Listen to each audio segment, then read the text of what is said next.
प्रिय बच्चों, good morning. SS public convent school Saraswati Nagar Jangipur के ऑनलाइन क्लास में आप सभी का स्वागत है। प्रिय बच्चों, कल हम लोग सिंपल फ्यूचर टेंस के इंट्रोगेटिव सेंटेंस को पढ़े थे, जिस पर आधारित कुछ वाक्य आपको घर पर करने के लिए दिए गए थे। तो आइए आप उन वाक्यों को मिला लीजिए। जैसे पहला वाक्य है, राधा कल कहाँ होगी। राधा कल कहाँ होगी, सबसे पहले हम कहाँ की अंग्रेजी लिखेंगे, वेयर। Will Radha B. कल के लिए क्या लिखेंगे, tomorrow. Where will Radha be tomorrow. दूसरा वाक्य है, उसके दादाजी कल कैसे होंगे। उसके दादाजी कल कैसे होंगे, सबसे पहले हम कैसे की अंग्रेजी लिखेंगे, क्या, हाउ। विल his grandfather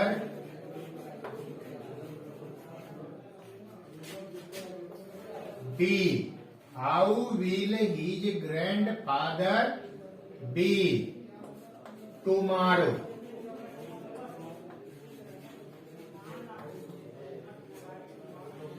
तीसरा सेंटेंस है, पिताजी तुमसे अप्रसन्न क्यों होंगे। तो सबसे पहले हम क्यों की अंग्रेजी क्या लिख लेंगे, why. Will father be unhappy with you. Why will father be unhappy with you? चौथा सेंटेंस देखेंगे, वह भिखारी इन दिनों कहाँ होगा। वह भिखारी इन दिनों कहाँ होगा। तो सबसे पहले हम कहाँ की अंग्रेजी लिखेंगे, where. Will that beggar be in these days. Where will that beggar be in these days? पांचवा वाक्य देखेंगे, प्रधानाचार्य जी कार्यालय में कब होंगे। कब की अंग्रेजी क्या लिख लेंगे, when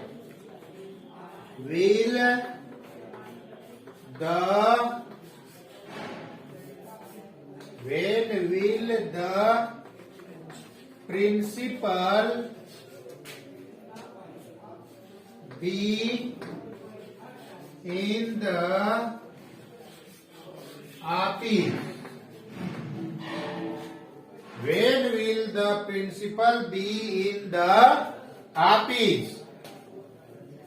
अगला वाक्य देखेंगे, रबीना एक सुंदर अभिनेत्री क्यों नहीं होगी। क्यों की अंग्रेजी क्या लिख लेंगे हम, why will Raveena not be a beautiful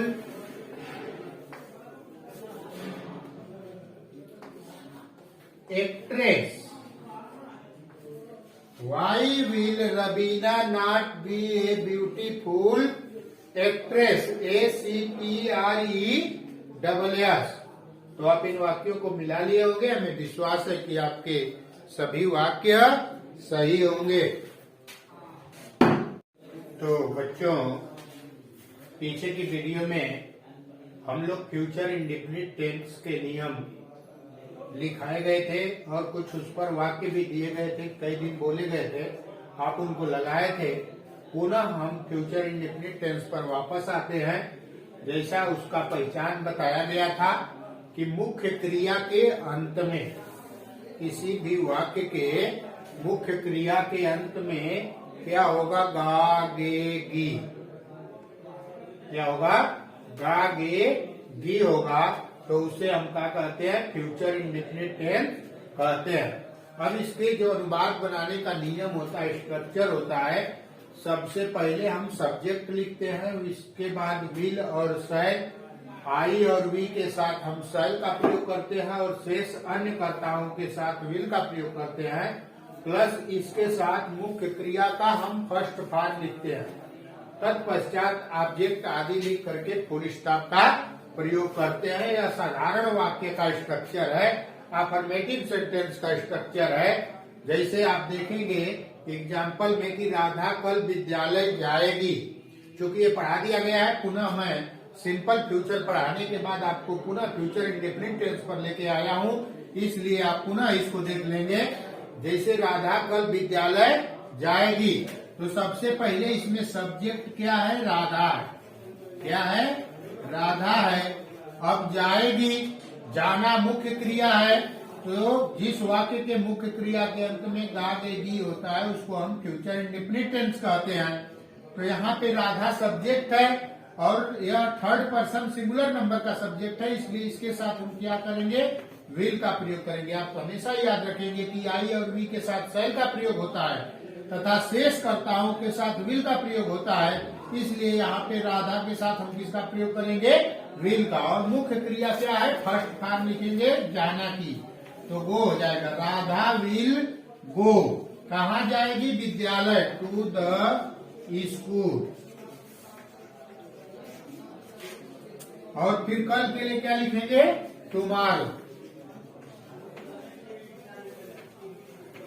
Radha will go to the school tomorrow.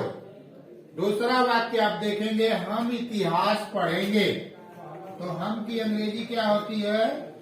We.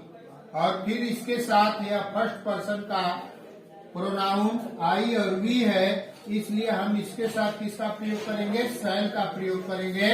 तो वी शैल, और मुख्य क्रिया क्या है? पढ़ना, रीड।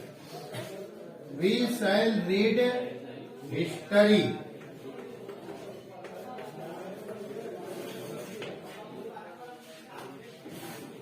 तीसरा वाक्य देखेंगे, राधा कल स्वेटर बुनेगी। Radha will knit, KNIT, knit a sweater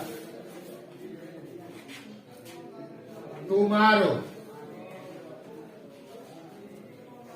Radha will knit a sweater tomorrow. तो आप इन वाक्यों को समझ गए होंगे, पहले भी समझाया जा चुका है।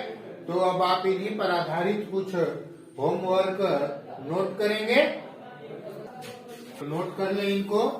पहला वाक्य है, लड़के कल दिल्ली जाएंगे। लड़के कल दिल्ली जाएंगे। दूसरा वाक्य नोट करेंगे, हम कल निबंध लिखेंगे। हम कल निबंध लिखेंगे। तीसरा वाक्य है, रानी अपना गृह कार्य पूरा करेगी। रानी अपना गृह कार्य पूरा करेगी। चौथा वाक्य है, बच्चे मैदान में खेलेंगे। बच्चे मैदान में खेलेंगे। पांचवा वाक्य है, प्रिया अंग्रेजी पढ़ेगी। छठा वाक्य, नम्रता कल उत्सव में नाचेगी। छठा, नम्रता कल उत्सव में नाचेगी। आप इन वाक्यों को नोट कर लें और घर पर करेंगे। Thank you very much.